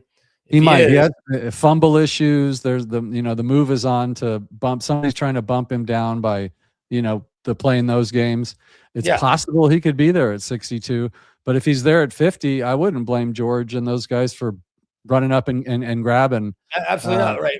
Talking about the ammunition, I don't have a points chart in front of me. I could probably pull it up. I think I found that they could move one of their 4th or a 3rd. Well, you've already traded 1/3. I don't think he wants to trade a 2nd third, like a future 3rd. But no, it was. Well, here, so the value of the 4th round pick, which is now number 11, so that's 108, is 78 points. The pick that they had was like 40 something points. So 78 points when they're picking the 2nd round is 62, and that's 284. Well, at you said 50. So one of their 4ths and that's 2nd. Yeah. So you would flip your 2nd, and you would easily be able to do it with the 4th. Maybe not easily, because it's 284 to 400 if we're really. But let's slide down a couple at 42. It's basically a wash. I mean, at 52. So if he's there at 52, you jump 10 spots by throwing in the 4th that you have. Right. I don't know how many 4ths have, but the 4th you got from the Dolphins. That number. The early 4th. 11. They got a good 4th. It's that 3rd. It's almost a 3rd. It is almost. I just think they could do it. I don't see them doing it, but I think they'll wait. And see I don't think. Yeah, I think it'd be one of those if it falls to them, because it's just the way it falls to them. Great. They've done a lot of work on Jadarian Price. He's just an inch taller than J.K. Dobbins, and they weigh about the same. So and they obviously, with Audric Estime, did not hit on their most recent Notre Dame running back. He's built the way you're talking about. But I'm with you. I think that they like some of the stuff Bidet gives them. They obviously like what Julian McLaughlin is, certainly what he's about, off the field stuff and all that. But Harvey, who's well built, and Dobbins, who's also well built, they're not big backs. And you don't have to have a big back, but it's nice when you do, because how big is Ramondre Stevenson? Like, I don't know. But they've got a good, and I would have liked them to have been in the David who's my guy that David Montgomery business, and they weren't. And you look at what the Texans gave up. Yeah, they gave up. Ramondre is 6'2", 227, which is why in a game in the snow, Travion, and I think part of this, he was a rookie, and they didn't want to expose him to Vance Joseph's defense. Travion Henderson got 4 snaps in the AFC title game, and Ramondre Stevenson carried the ball 9 times in a row to come out at halftime, because Mike Vrabel told Josh McDaniels, "We're going to run the ball 9 times in a row." I don't think he said, "Nope, run it. I don't want to hear any pass plays." called. And you know what's funny is Vrabel was around a lot. I probably could have asked directly, and he may have even been asked that. But was there a mandate to Josh coming out at halftime? We're going to run the ball, and then after that, we're going to keep running the ball. No, there was a video that came out. I don't remember who shot it, but the coaches were all. It's kind of like when everything was kind of wrapping up, and they're all sitting outside around the table and they're hanging out. Yeah, and the impression is that story time with Sean Payton drew a big crowd out there. He certainly is charismatic and is reaching that who's the New York Giants Parcells. He's starting to reach that Parcells level of the old grizzled guru. But for a couple of reasons. Sean is a great storyteller and is a willing storyteller. Let's look at the coaches with seniority. We're going to take Todd Monken off the list. Okay. First-time head coach. I get that he's 59. Andy Reid isn't hanging out around the pool with these other guys. That's just not who Andy is. Yeah. Jim Harbaugh was around. I don't know if John was there or not. But when they say 28 to 32, I don't think Todd Monken was there because that's not his crew. Okay. So, and John will hang out. So maybe John was there. And in fact, I think I did see, I know I did see John. And I know Jim was there. John Harbaugh was Jim was the only person sitting poolside in pants. Yeah. He's in khakis poolside. Swear to God. And it just. And Chris Sims. Chris was in blue on blue. All black. Black. It was navy. It was navy, but it was. Was it navy? It was navy. Chris did not bring his pool attire. And look, Chris is. It's not one hair out of place. Chris literally. Chris and Kyle Shanahan are best friends since college. They have matching tattoos. Okay, Chris and Kyle like to hang out. Kyle did have his pool year. I don't know why Chris didn't either borrow some shorts from Kyle or one of the other coaches. Maybe Kevin I don't see Kyle sitting around telling stories. But no, Kyle's not a big storyteller. No. Some of these guys certainly are more than most, but none more than Sean. And the other part I was going to point out was, okay, John, a coach with seniority, Jim, a coach with seniority, Andy Reid's not even there. Todd Monken doesn't count. And maybe I'm missing Todd Bowles is an older coach. I don't know if Todd was there. You can go back and look at the picture. Yeah, now Tomlin wasn't there. So no more Tomlin. Yeah, and Tomlin will hang out, and Tomlin will. Yeah, he would have. But Tomlin, I feel like in those settings, I've seen he and Sean together. Tomlin, most people when you're with Sean are listeners more than storytellers when it's story time with Uncle Sean. But the point I was going to add beyond that is every one of these guys is, well, especially the offensive guys, have a reverence for Sean or John or anyone or Andy Reid, anyone that's kept their job. Jeff Fisher when he was there. Mike T. When you can keep a job in this league for more than 5 years, let alone 10, let alone 15, and then for Sean to do it decade and a half there, and now it's going to be easily, we would think 5+ years here, and who knows what it ends up being when it's all said and done. That they know, because whether they're going to say it or not, 6 to 8 of them won't be there next year, for sure. Or certainly not the year after. Not because they're not good coaches, not because they don't know ball. But so Sean is going to tell colorful stories and has, as John Fox used to say, the skin's on the wall and more skins in a bigger wall than everyone that is an Andy Reid or John Harbaugh in that group. Because Jim, for as good as he's been, hasn't been an NFL coach as long, with obviously taking a break and being in college and starting in college. So it's kind of twofold or threefold. It's that Sean's a great storyteller. Sean's an offensive genius. And so they're all stealing from each other all the time anyway, but they have an appreciation. Sure. I guess it's twofold there, for his longevity, but also for his creativity. Yeah. And so I think that's kind of why it was funny, because if you looked at the comments on Glazer's post, someone said $100 Sean didn't stop talking for 30 seconds of the whole time they were there. And I showed that to a couple other people, like, including some other coaches.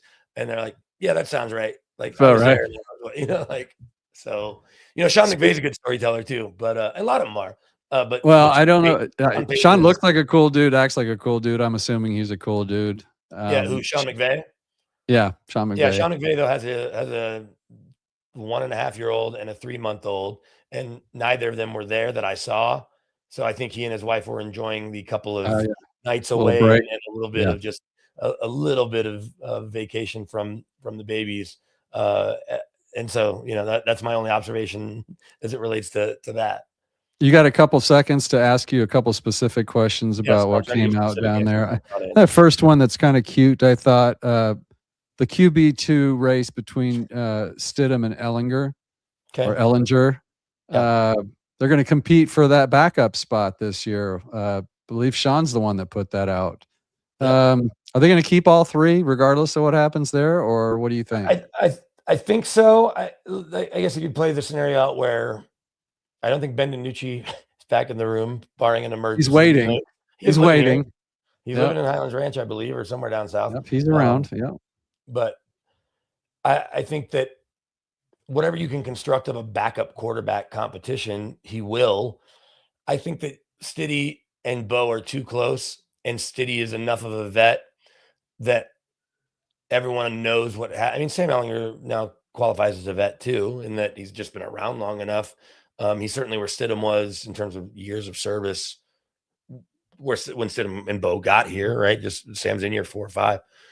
But I don't think you want to upset the apple cart there, because I don't care who's second or third. I just think you want them around Bo, because clearly two years in a row with Stiddy and last year with Stiddy and Sam, they just really get along, just like Zach Wilson fit into that group really well. Yeah. And so it's great. You can have open competition, but the idea that, you'll save $3 million by cutting Stidham, or look, if you can trade him, that's a different conversation. Trading's different. Yeah. Bo would totally understand too, because that's making the team better by getting an asset back. But cutting him just to cut him to save $3 million doesn't make a lot of sense. I think they keep 3, honestly, BK. And if they kept 2 without a trade, it would probably have to be steady, like you said. So. Like he's like Davis Webb is now your offensive coordinator. So now, his QB coach is what's his name? Logan Kilgore. So Logan's his QB coach, so that's his buddy now. He's going to need Stidham to be the one to go back to the room and he can bitch at, I think, and maybe he's not going to get that same kind of stuff that he was getting. Logan's from personality is Sean different than Davis's, but I think Logan and Davis are really close. Yeah. And maybe it's a quarterback thing. Maybe it's because they're around the same age. Davis is from Texas. Logan is from California, but then played his college ball in the middle of the country. And he coached Arch Manning at Newman. He's in New Orleans all those years. I think he played at like Middle Tennessee or one of those type places. So, he's from Cali, that's, whatever. There's a similarity to them. They're not the exact same personality. I think Davis might be a little more fiery, a little more in your face than Logan is. But yeah, you want to keep that room as comfortable for Bo as possible. I asked this of David before you came on. I'm going to ask you the same thing. I'm curious. The George, Sean, they've been making this statement all year about how they love, we really like the room. We really like the wide receiver room. We really like the running back room. Now they really loved that room, but then they signed Waddle, which is great. You can talk your way through that. Was too good of an opportunity to pass up. Yep. And how do you say no to something like that? Which I agree with. We needed it. We needed that position, I think, to take the top off. 10 seconds on the Waddle thing. And I did talk to George about this just off to the side. My favorite thing about the reaction to the trade is, we gave up so much. And I feel like people forget when trades are made, no matter what the sport is, unless you're just trading for picks, you are getting a player back. Yeah, no, I think we're past that. A third rounder and your first rounder to swap fourth rounders. You're getting a frontline player who was the number 6 pick in the draft. Yeah. And talking to Miami folks, his biggest issue isn't that he misses games, although he did miss a 70-20 game, believe it or not. He plays through injury, and that limits him from being his best version of himself. But now with Bo Lowry, we'll see if Bo can continue to work his magic. So keep going, Mike. Yeah, no, he's that initially came out about how expensive it was. Well, guys, that's what it costs. I've said it 100 times. That's what it costs. He's a first round. Said yesterday on Pro Football Talk that it really was win-win. They weren't in position to want to be able to give him another deal. Yeah. And very complimentary to George in the process and the Broncos organization. I mean, you want to have a good reputation. This was one of those trades where both people came out getting exactly what they needed and what they wanted. And what they kind of needed. And that first round pick, BK, that first round pick could have been anybody. It could have been Jahdae Barron sitting the bench for a whole year. We don't know. Yeah. So yeah, give me Waddle with that first round pick. You can burn that pick on somebody like that, and I don't have a problem with it. I think initially, but I think it took a week or two, and then everybody's like, "Well, now wait a minute. Yeah, you're right. We actually got somebody we didn't give away the first round pick. Right.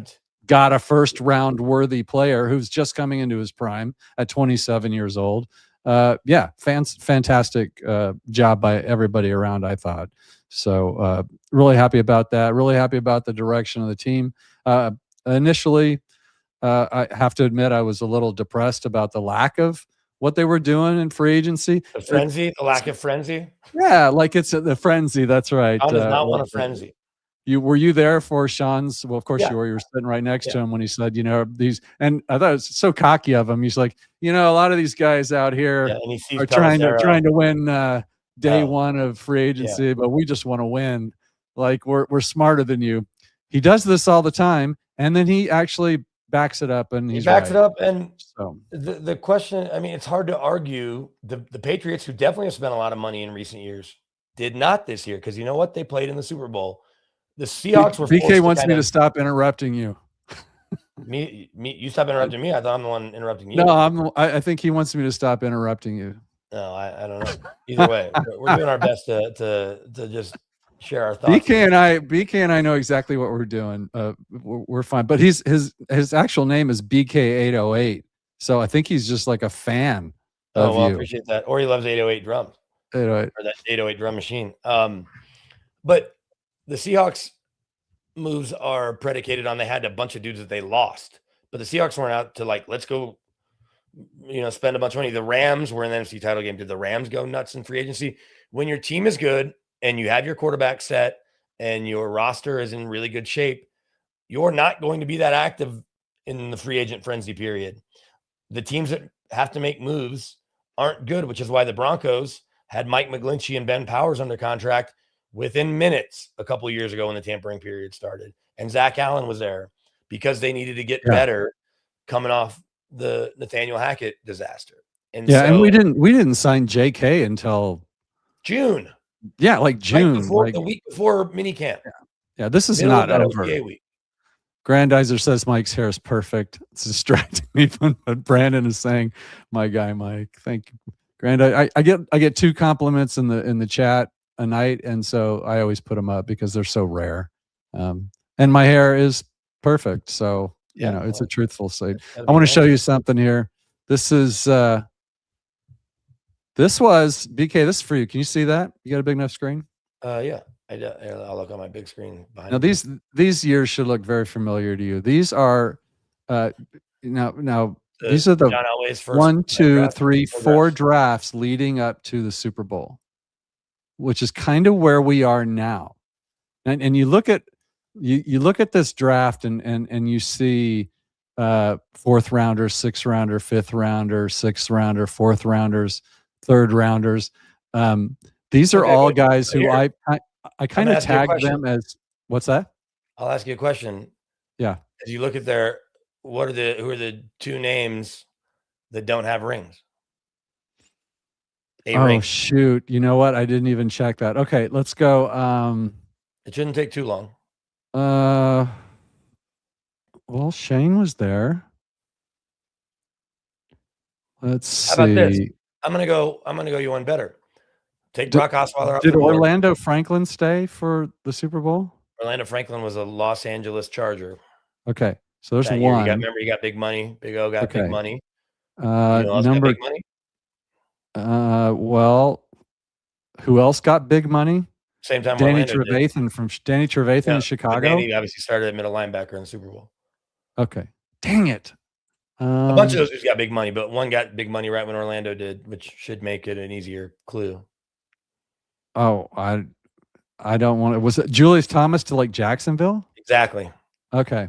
Yeah. So Julius had a good 4-year one. He was a 4th round pick. So yeah, we got a lot. CBA, but so he played No, 2011, he just wasn't with Payton. Yeah, so he was at the end of his 4-year deal. So he wasn't with Payton. He was with Tebow. 2012, 2013, huge numbers with Payton. Good numbers with 2014. Good enough. Big money, Jacksonville. Yeah, that's right. And Orlando, same thing. 4 years, big money, Chargers. Vaughn was on his 5th-year rookie deal, year 5 of his rookie deal when they won the Super Bowl. Maybe he was on his new deal by then, I guess. Super Bowl MVP. Yes, he was. But my point is, everybody else played in that Super. Not only did they all have rings, they all played in the Super Bowl. Yeah, that's what I tried to put people that had and of course I screwed the first two but this is where we're at now with George and Sean. I mean, look at this: Cooper Minor, Surtain, Wattenberg, Awazarike, Bonito. I did a show where I tried to like go who was the whose first 5 drafts was the best. If it wasn't for free agency, like George and Elway are kind of neck and neck on like drafting. How is this broken out? Just guys that ended up making the roster, because obviously there are more draft picks than there. Like we don't see. Yeah, no, these are like people who actually played, became starters, are affecting positively affecting the team. I kind of did it that way. And I'm sure there were more on the other, maybe I could have dug a little deeper. Obviously I could have, because I missed a couple that had left. Well, yeah, I mean, Omar Bolden was in there. He didn't play in the Super Bowl because he had gotten hurt in the AFC title game. Yeah, but he helped get us there. And so I guess that my qualification was, I think the point more was, look at all these, 7th and 5ths and 4ths and 7ths and 5s and 3rds. This is why like I think bag on George Payton. I'm like, what are you talking about? Anyone would have made the cooks in like the 3rd through the 6th round. Like he's good at this stuff. 4th round. Well, I think you would say 2nd through the 6th round, because both Marvin Mims and Nick Bonito have turned out to be pretty good players. That's true. We didn't have 1st round picks those years, so they were kind of their first. Best returner in football, and Nick Bonito is one of the 2 or 3, 4 best edge rushers in football. Yeah, so pretty good 2nd round hits, and his 1st rounders have been PS2, Bo Nix, and now Jahdae Barron. Jahdae Barron. Yeah. And who knows what happens with that. Well enough. This is how you know Barron played well enough. He didn't have any penalties called on him. We'd have to go back and watch these snaps. He started outside, not Chris Abrams' drain, on base downs opposite of Riley Moss when Pat was hurt in the middle of the year. Houston, when he went out, and then those couple games after. You didn't even realize he was the starter. He's coming along the way they like, which is probably why Riley Moss is the most tradable asset, I think, right now. I mean, I think he has to be. But draft weekend, if they really want to get into one of those rounds, Riley Moss could end up being the key to doing that. And they're not treating Riley Moss just straight up for a 2nd rounder or a 3rd rounder. They're going to get one of those. If it is 2nd or 3rd round pick, a player they really like, it's going to be Riley and another player or two. And I can go a step further. As they break this out over the next couple of weeks, they're going to have talked to all 32 teams, 31 other teams. The ones that are interested in Riley Moss, they will have deals in place for when their pick is up. Okay. If their guy is still there. Pick 6 or 8 teams. And it won't be a corner, because you're not going to do that, because you're going to be like, because they're like, oh, the corner's there, but they're trying to trade us Riley Moss. Well, we're going to take this corner from Arkansas because they want our pick right now. It's going to be, they're going to make the trade and everything will be done. And as it's getting closer, 47, 48, whatever, 52, 53. Okay, Riley plus your 5th for this pick, number 53 right now, then they keep 62 or whatever. And then they get Stowers. They go get the tight end Stowers or something. It's not going to be like draft day where they call and say, hey, see if the kid GM wants this, and this. No, it's going to be. And I want all my picks back just because I said so. It's going to be okay.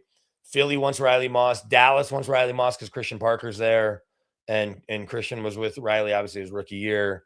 So Dallas in the 2nd round, or maybe even the 3rd round, because I mean, it might be 3rd round for a 3rd rounder, but then it's 3rd rounder and it's next year's 2nd rounder to get Riley. Right. I mean, he's a bona fide starter. So those deals, if they do happen, they're either going to happen draft weekend or at the end of training camp, if they happen. But they like Barron's upside. It's just they should, but they have a luxury of you got J-Mac went off. Played great. Yeah, J-Mac went off. They didn't really have a place to, like, who are you going to take off the field? I understand the situation, but I didn't like the pick when it happened. I still don't like it, so maybe I'm biased. It felt like a I would have luxury pick, but liked here, it. I would have liked it if they picked it look at and the draft. Who are the traded. 5 players right after him? Like that you would rather have right now? I want to look just because I don't remember the draft. Well, a running back would have been nice for me, or a tight end. Okay.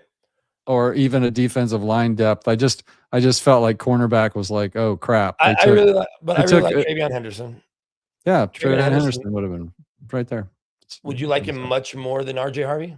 And if the answer is yes, I'm not saying you're wrong.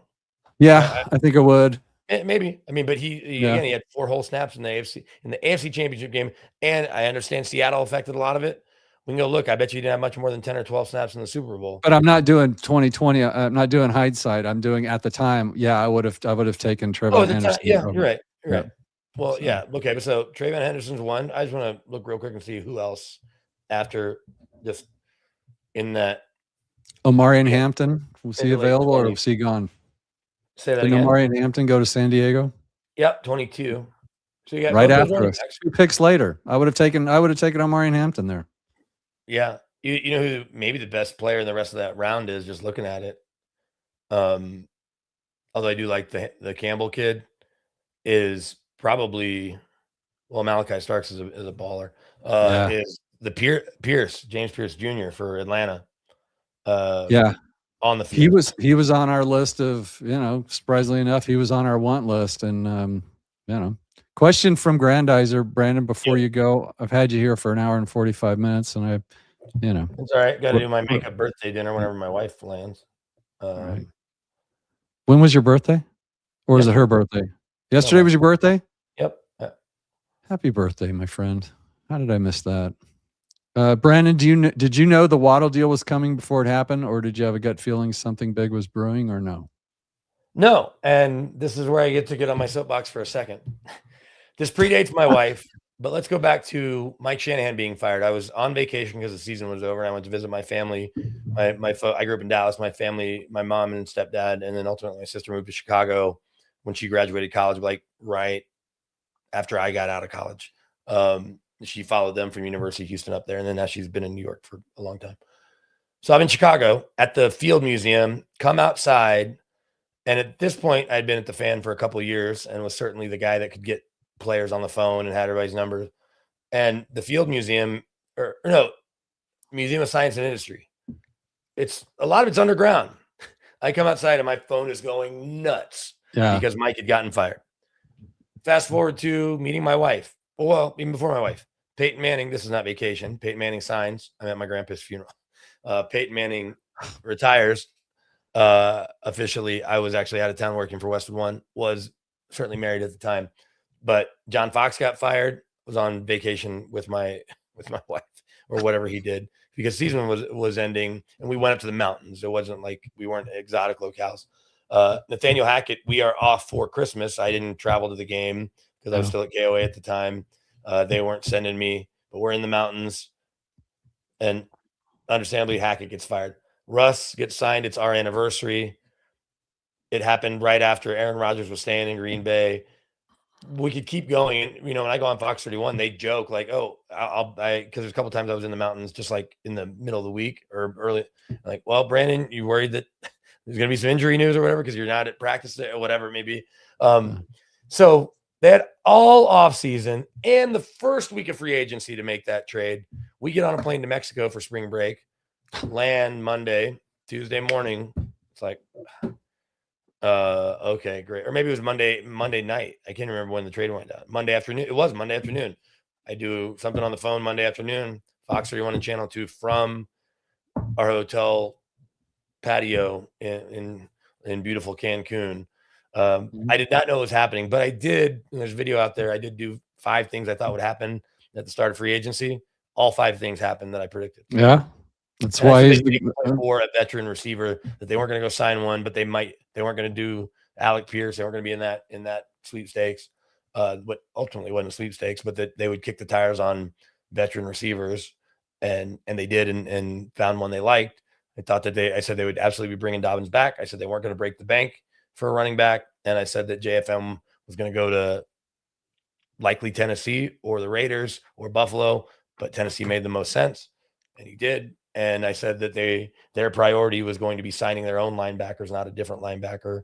And what would that mean for Dre Greenlaw? Maybe it means he's gone. So all this is on video. Right before legal tampering opened. And so I was 5 for 5 there. I just didn't say Waddle by name. No, that's not true. I said Waddle's name. I didn't say they're definitely trading for Waddle. I don't want to pretend I was that guy. But well, that's why he's the best. He's Guerillasports. Check them out over there. The link's in the description. I love the fact that you have After the Horn. So now I feel young again because I can watch that. I can watch that and feel like a kid. Yeah, Woody. I mean, Woody with Ron Zappolo and Tom Green. Yeah, it's fun to watch him tape it. And I'm not in there every week by any means, but when I'm in there, I'll just sit in the control room watching as they're going through these stories. And it's like, oh yeah, and I didn't even grow up here, but it's, they're big enough, or it's people that I now know after being here 20 years. But like for the handful of coworkers I have that are Denver born and raised, it is, and some, certainly friends of mine that grew up around here. It is their favorite. It's a favorite thing we do, even if it's not, I think we cover the teams pretty well. We certainly not just, of course, what I do Broncos, our hockey coverage is second to none. We're all over Nugs. We're all over Rockies more than anybody. Live's great. You got Live's awesome. The production's fantastic. As much as I love Jake and Nate, but for a certain group of people, mostly guys around our age, Mike, I turned 48 yesterday, but we'll call it from about 38, 39, 40 till about 55, 50, that like Vic, who's exactly 10 years older than me. That's Vic's favorite show is his heroes that are the reason he got into this business, get together every week. And he gets to then, he's obviously been a part of it a little bit, but that he gets to then watch it and just reminisce the way so many other, longtime sports fans. And then I'm sure you've seen Justin Simmons, who certainly has not announced his retirement, and I wouldn't be surprised. I've got no inside knowledge here, but with Christian Parker getting that Cowboys job, PJ's down there now. Justin Simmons has a show with Lou Romero, who's been longtime Broncos barber. He's Joker's barber. They do a show called Weekly Cut. Vic Lombardi was their first guest.